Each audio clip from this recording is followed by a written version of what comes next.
Captain Jake Morrison had experienced better days. His ship, the Wandering Duck, now resembled abstract art more than a functional spacecraft, scattered across half a mile of Kepler 442 billion's crystalline surface. The good news? He was alive. The bad news? He was about to discover why sometimes being dead might be preferable. The aliens who found him looked like oversized praying mantises crossed with accountants. They wore pristine white medical coats that somehow managed to stay spotless, despite dragging his unconscious body through alien terrain. Jake figured that was either impressive hygiene or terrifying efficiency. "Specimen appears to be leaking various fluids," announced Dr. Vex Thorngill, the chief medical officer, his voice carrying the enthusiasm of someone discussing tax forms.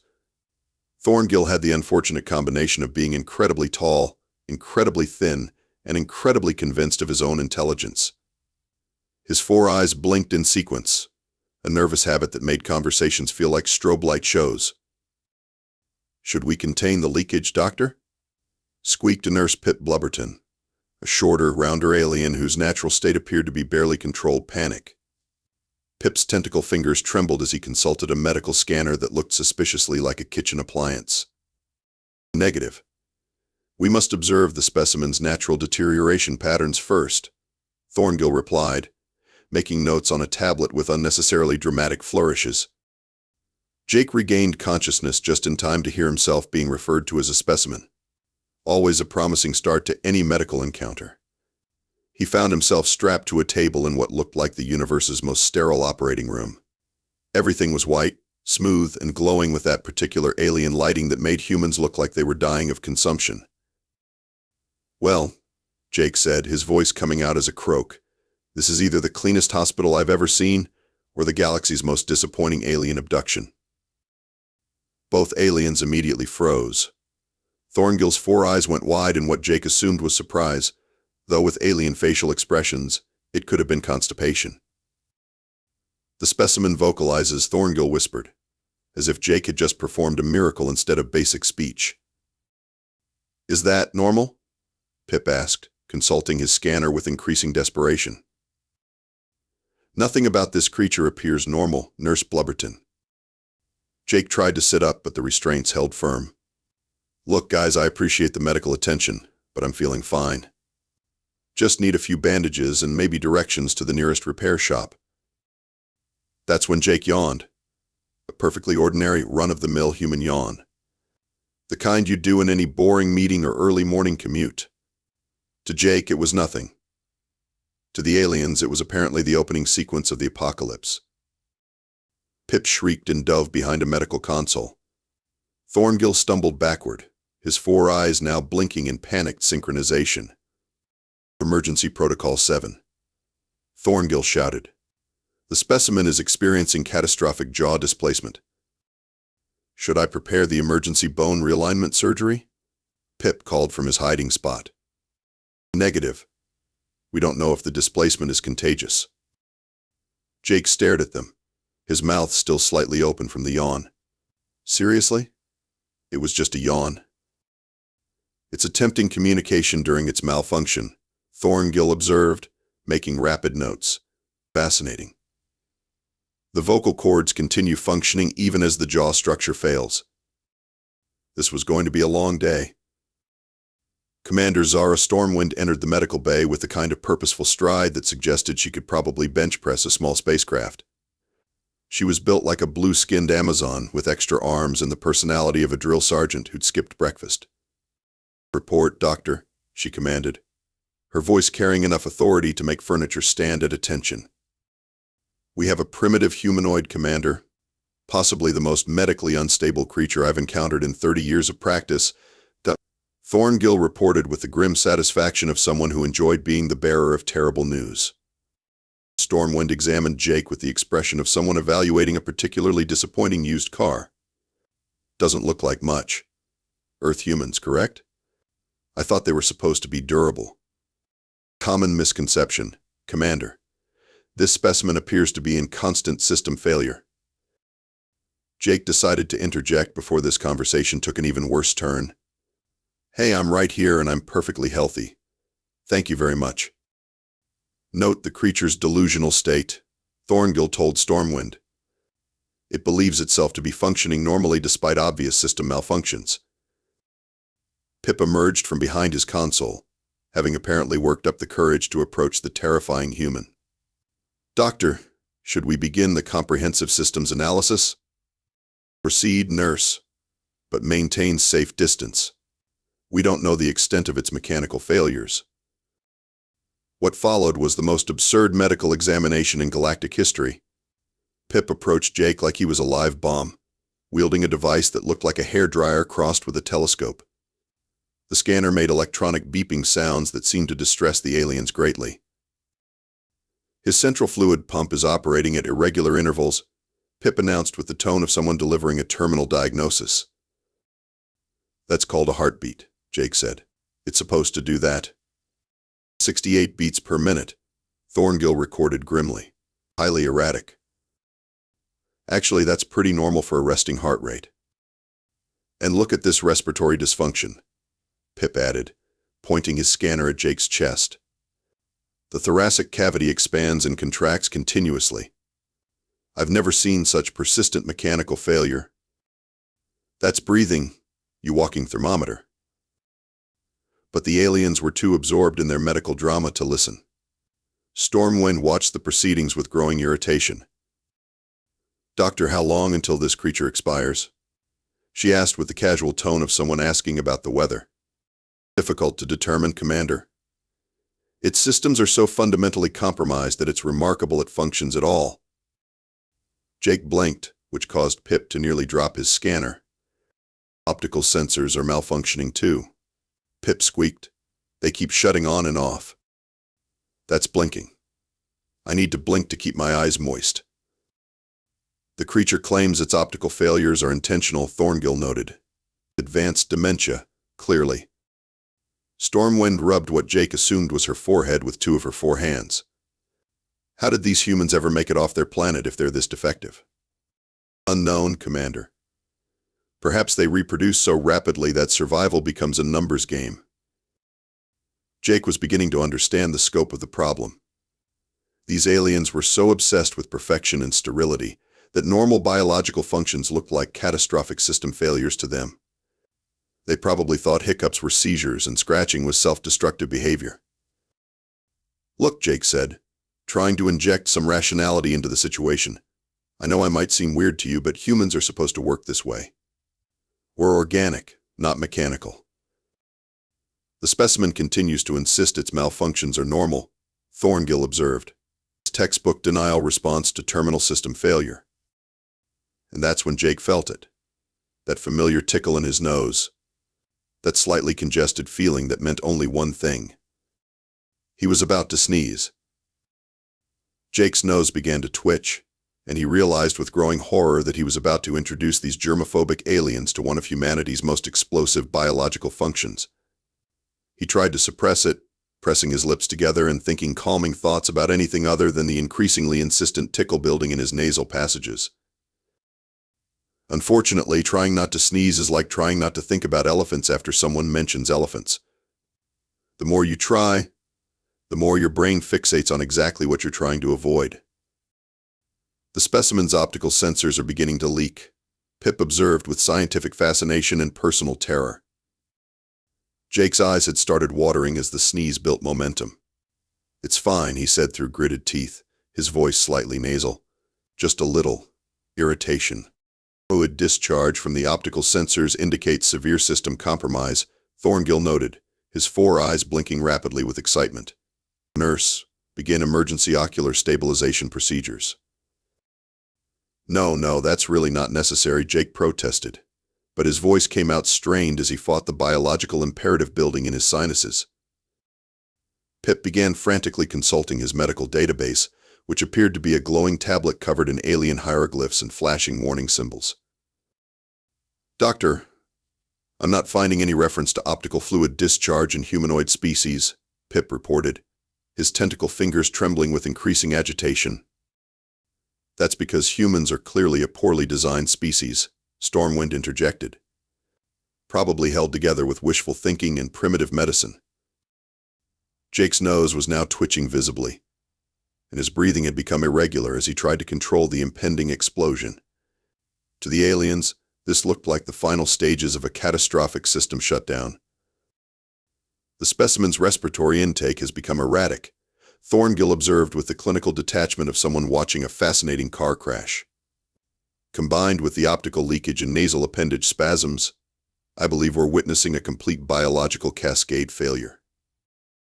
Should I alert the hazmat team? Pip asked, backing away from Jake's examination table. Not yet, nurse. We must document this process for science. Jake wanted to explain that he was just trying not to sneeze, but he couldn't risk opening his mouth. He had a feeling that trying to explain the concept of sneezing to these aliens would be like explaining quantum physics to a particularly nervous goldfish. His eyes were now streaming tears, his nose was twitching like a rabbit's, and his breathing had become a series of short, sharp inhalations as his body prepared for the inevitable release. The creature appears to be entering some sort of pre-detonation sequence, Stormwind observed with professional interest. How fascinating that such primitive organisms have explosive capabilities. Should we evacuate the medical bay? Pip whispered, clutching his scanner like a security blanket. Negative. We must observe the complete process. For science. Oh, science. Jake realized that his situation had moved beyond awkward into the realm of potentially life-threatening. These aliens clearly had no understanding of basic human biology, and they were interpreting his perfectly normal bodily functions as signs of imminent death or explosion. The sneeze was now inevitable. Jake could feel it building like a storm system, gathering pressure and momentum, despite his best efforts to contain it. His whole face felt tight, his eyes were streaming, and his nose was doing a dance that would have made a professional twitcher jealous. The nasal appendage spasms are increasing in frequency, Thorngill noted with scientific enthusiasm. I believe detonation is imminent. Perhaps we should take cover, Pip suggested, edging toward the door. Nonsense, nurse. We are medical professionals. We must observe and document. Jake made one last desperate attempt to explain, but the only sound that came out was a strangled ah, ah, ah, which the aliens interpreted as his final death throes. It's trying to communicate its last words, Thorngill whispered reverently. How tragically primitive. The sneeze had reached critical mass. Jake's entire respiratory system was now committed to the process, and no amount of willpower was going to stop what came next. Achoo. Manu. The sneeze that erupted from Jake Morrison was, by human standards, perfectly ordinary. Maybe a 6 out of 10 on the Richter scale of nasal explosions. He'd definitely done bigger ones during allergy season. By alien standards, Jake had apparently just detonated a biological weapon of mass destruction. The sound echoed through the pristine medical bay like a thunderclap in a library. For a moment, complete silence followed, as if the universe itself was processing what had just occurred. Then all hell broke loose. Pip screamed and dove under a medical console. Thorngill stumbled backward, his 4 eyes wide with terror, all blinking in panicked synchronization. Stormwind immediately drew what looked like a high-tech weapon and pointed it at Jake. Biological Contamination Protocol Alpha. Thorngill shouted at the top of his lungs, which was impressive considering he apparently had at least 3 sets of vocal cords. Red lights began flashing throughout the medical bay. Sirens wailed with the kind of ear-splitting intensity usually reserved for nuclear meltdowns or alien invasions, which Jake realized was probably exactly what they thought was happening. The specimen has exploded. Pip wailed from his hiding spot. We're all going to die. Containment breach.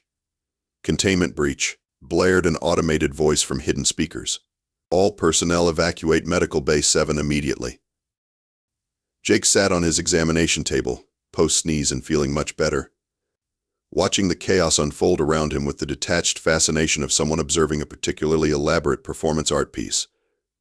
Guys, he tried to say, but his voice was drowned out by the continued wailing of sirens and alien panic. Armored figures began pouring into the medical bay. They looked like a cross between stormtroopers and extermination experts. wearing full-body hazmat suits and carrying equipment that seemed designed for containing everything from toxic spills to interdimensional rifts. "Hazmat Team 7 reporting," announced their leader, his voice mechanically distorted through his suit's communication system. "What's the nature of the biological incident?" "The primitive humanoid has experienced catastrophic system failure," Thorngill reported, trying to maintain his professional composure while backing away from Jake's table. "There was a violent expulsion of unknown biological materials, accompanied by what I can only describe as an explosion of sound." "Understood. Initiating full containment protocols." The hazmat team began setting up what looked like a transparent bubble around Jake's examination table. Other team members started scanning the air with devices that beeped ominously and flashed red lights with increasing urgency. Wait, Jake said, finally finding his voice as the situation spiraled completely out of control. "I just sneezed. It's a normal human function." "The specimen claims its explosive malfunction is normal," Thorngill reported to the hazmat team leader. "Advanced delusional state, clearly noted. Specimen exhibits cognitive dissociation from reality." Jake watched in growing disbelief as the hazmat team completed their containment bubble. He was now sitting inside what looked like a transparent tent, breathing filtered air and being observed by a dozen aliens who apparently thought he was one sneeze away from destroying the space station. "Look," Jake said, his voice slightly muffled by the containment field, "sneezing is something humans do when their nasal passages are irritated.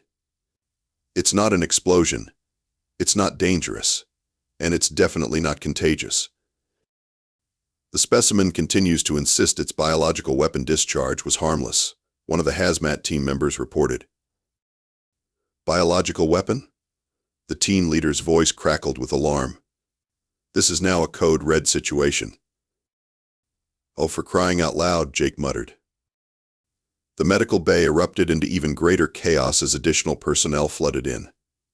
Jake could see aliens in various uniforms rushing around, consulting tablets, shouting orders, and generally behaving like his sneeze had just started an intergalactic war.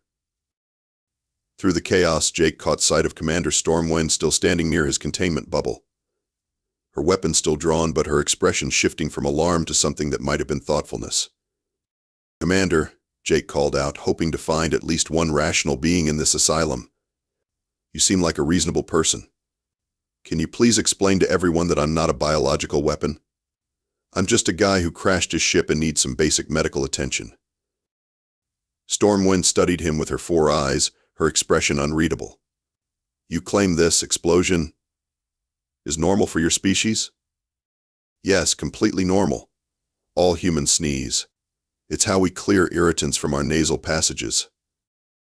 "And this function serves a biological purpose?" "Exactly. It's actually a sign that my immune system is working properly." For a moment, Jake thought he might be getting through to her. Then Thorngill's voice cut through the din. "Commander, I strongly recommend we prepare for emergency surgical intervention. The creature's biological systems are clearly malfunctioning at a fundamental level." And Jake realized his situation had just gotten significantly worse. Commander Stormwind holstered her weapon and stepped closer to Jake's containment bubble, her expression shifting from alarm to the kind of grim determination usually reserved for impossible military missions. "Dr. Thorngill," she said, her voice cutting through the chaos like a laser through butter, "what are your recommendations for dealing with this biological hazard?" Jake felt his stomach drop. Being called a biological hazard was never a good sign, especially when surrounded by aliens who apparently thought sneezing was equivalent to setting off a bomb. "Given the severity of the specimen system failures, I recommend immediate quarantine followed by emergency corrective surgery," Thorngill reported with the enthusiasm of someone who'd been waiting his entire career for such an interesting medical challenge. "Surgery?" Jake asked, his voice rising an octave. "What kind of surgery?" "We'll need to repair your catastrophically malfunctioning respiratory system," Thorngill explained with the patient tone of someone talking to a child. "The explosive discharge mechanism you just demonstrated could be fatal if left untreated." "It's not a malfunction. It's how humans are supposed to work." The specimen's continued denial is consistent with advanced neurological deterioration, Thorngill observed. We may need to address cognitive functions as well. Jake watched in horror as Nurse Pip began wheeling over a cart loaded with surgical instruments that looked like they'd been designed by someone who'd never seen human anatomy, but had read a very confusing description of it secondhand. Commander, Jake said, trying to keep the desperation out of his voice, I need you to listen to me. I'm not sick. I'm not malfunctioning. I'm a normal, healthy human being. What you just witnessed was a sneeze. It's something every human does multiple times per day. Multiple times per day? Stormwind repeated, her 4 eyes narrowing. Yes, sometimes more if we're around dust or pollen or other irritants. You're telling me that your species regularly experiences these explosive biological events? They're not explosive. They're just forceful exhalations designed to clear the nasal passages. Stormwind turned to Thorngill. Doctor, if this creature's claims are accurate, then its entire species is potentially unstable. Highly unlikely, Commander. No intelligent species would evolve such dangerous biological functions. Hey, Jake protested. Humans are plenty intelligent. We built spaceships, developed medicine, created art and literature. And yet you claim to routinely explode through your facial orifices, Thorngill countered. The contradiction is obvious. Jake realized he was trapped in the galaxy's most absurd catch-22. The more he insisted that sneezing was normal, the more convinced the aliens became that humans were dangerously unstable. And the more they thought he was unstable, the more determined they became to fix him with what would undoubtedly be lethal alien surgery. Commander, Thorngill continued, his voice taking on the tone of someone delivering important strategic intelligence. If this specimen's claims are true, then humans could use these biological explosions as weapons. A single human in a confined space could potentially incapacitate multiple personnel with these sneezes. Jake watched Stormwind's expression shift from concern to tactical assessment. Are you suggesting that this human's presence here is an act of biological warfare? It's possible, Commander. The timing is suspicious. A human ship crashes on our planet, and within hours we're dealing with biological contamination events. I crashed because my navigation system malfunctioned, Jake shouted. Not because I was planning to weaponize my sinuses. The specimen grows increasingly agitated, Pip observed from behind his medical cart. Should I prepare sedatives? Negative, Stormwind said, her voice taking on the crisp authority of someone making important command decisions. If this creature is a biological weapon, we need to understand its full capabilities before we can neutralize the threat. Jake stared at her in disbelief. Neutralize the threat? I'm not a threat. I'm just a pilot who needs his ship fixed. Doctor, how quickly can you perform the corrective surgery? Stormwind asked. We could begin immediately, Commander. Though I should warn you, given the primitive nature of the specimen's biology, survival rates for such extensive system repairs would be optimistic. Optimistic? Jake repeated weakly. Perhaps 30%, Thorngill admitted. 40 if we're very careful. Jake realized that his situation had moved beyond absurd into genuinely life-threatening territory. These well-meaning aliens were about to kill him with kindness and a complete misunderstanding of human biology. He needed to take control of the situation before they managed to surgery him to death. Jake made a decision that would either save his life or convince the aliens he was definitely a biological weapon. He was going to deliberately trigger another sneeze. Commander Stormwind, he said, trying to project as much authority as possible while trapped in a containment bubble. Before you let Dr. Thorngill turn me into an alien science experiment, I want to prove something to you. You're hardly in a position to make demands, specimen. Just give me 2 minutes. If I can demonstrate that sneezing is a normal, controllable human function, will you at least consider that maybe your medical team is overthinking this? Stormwind exchanged glances with Thorngill, who was practically vibrating with scientific excitement at the prospect of performing surgery on an unknown species. 1 minute, she said finally. But if you have another one of those episodes, we're proceeding with immediate surgical intervention. Jake nodded and began looking around the medical bay for something that might trigger a sneeze. Fortunately, the alien's obsession with sterility worked in his favor. The air filtration system was clearly working overtime, and he could see particles of something floating in the bright medical lighting. He took a deep breath through his nose, pulling air and particles as deep into his nasal passages as possible. Then he looked directly up at the brightest light in the room and held his gaze there. "What is the specimen doing?" Pip whispered nervously. "Unknown," Thorngill replied. "Possibly entering another pre-detonation sequence." Jake felt the familiar tickle beginning to build. He concentrated on it, welcoming it instead of fighting it. His eyes began to water, his nose started to twitch, and his breathing became that telltale pattern of short, sharp inhalations. "Here we go again," he announced. "Watch carefully. This is a normal human sneeze, performed on command." "On command?" Stormwind asked, her voice sharp with interest. Ah. Jake let the sneeze build naturally, making sure every alien in the room could observe the process. "It's doing the same sequence as before," Thorngill observed, his scientific fascination warring with his medical alarm. "Achoo. Nay." The second sneeze was, if anything, more spectacular than the first. Jake made no attempt to suppress it, and the sound echoed through the medical bay like a gunshot. But this time, instead of chaos, there was silence. The aliens stared at Jake with expressions ranging from confusion to dawning realization. "You did that intentionally?"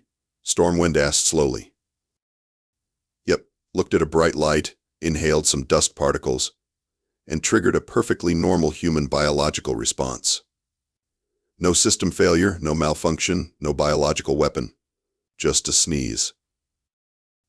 Thorngill's 4 eyes blinked in rapid sequence as he processed this information. But the explosive force, the sound, is completely normal for a sneeze. Some humans sneeze louder, some quieter. Some sneeze once, some sneeze in clusters. It's all normal variation. Pip emerged from behind his medical cart, looking like someone who just discovered that the monster under the bed was actually a slightly noisy house cat. "So you're not dying?" he asked hopefully. "Nope, perfectly healthy. Well, except for the crash landing part." Commander Stormwind studied Jake for a long moment, her expression unreadable. Finally, she turned to the hazmat team leader. "Stand down containment protocols," she ordered. "The biological incident appears to be misunderstood." "Confirmed, Commander." "Standing down." As the hazmat team began dismantling the containment bubble, Thorngill approached Jake's examination table with something that might have been embarrassment, if aliens were capable of such emotions. "So," the doctor said slowly, "this sneezing function serves a legitimate biological purpose?" "Yep, clears irritants, prevents infections, keeps the respiratory system healthy. It's actually a sign that my immune system is working properly." "And all humans possess this capability?" "Every single one. Men, women, children, elderly people. We all sneeze." Thorngill made rapid notes on his tablet, muttering things like remarkable and completely illogical, but apparently functional. Stormwind stepped closer as the containment field finally deactivated. "Morrison," she said, using his name for the first time, "I owe you an apology. We may have overreacted." "May have?" Jake asked with a grin. "Fine. We definitely overreacted. Your species is apparently more resilient than our medical databases indicated." "We're tough to kill," Jake agreed. "Evolution on Earth wasn't exactly gentle." "Indeed.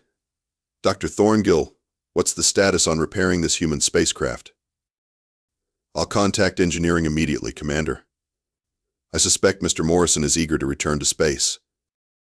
"Actually," Jake said, stretching as he finally sat up on the examination table, "I'd like to stick around for a day or two if that's okay. I'm curious to learn more about your medical practices. Might be useful for future human-alien relations. As long as you warn us before you sneeze." Pip said nervously. Deal. Though I should probably mention that humans also hiccup, cough, yawn, burp, and occasionally make other involuntary noises. The look of horror that crossed Thorngill's face was absolutely priceless. Perhaps, Stormwind said diplomatically, we should schedule some educational sessions about human biology before any more of your species visit our station. Good idea, Jake agreed, though you might want to start with the basics. Like the fact that we're supposed to leak fluids from our eyes when we're sad, and that we actually shed our entire outer skin layer every few weeks. Pip fainted. As medical personnel rushed to revive the unconscious nurse, Jake Morrison reflected that while this hadn't been the worst first contact scenario in galactic history, it had certainly been one of the most ridiculous. He made a mental note to include a detailed biology primer in all future human diplomatic missions. After all, the galaxy was a big place, and apparently full of aliens who had never learned that sometimes, when your nose tickles, the only reasonable response is to let it explode.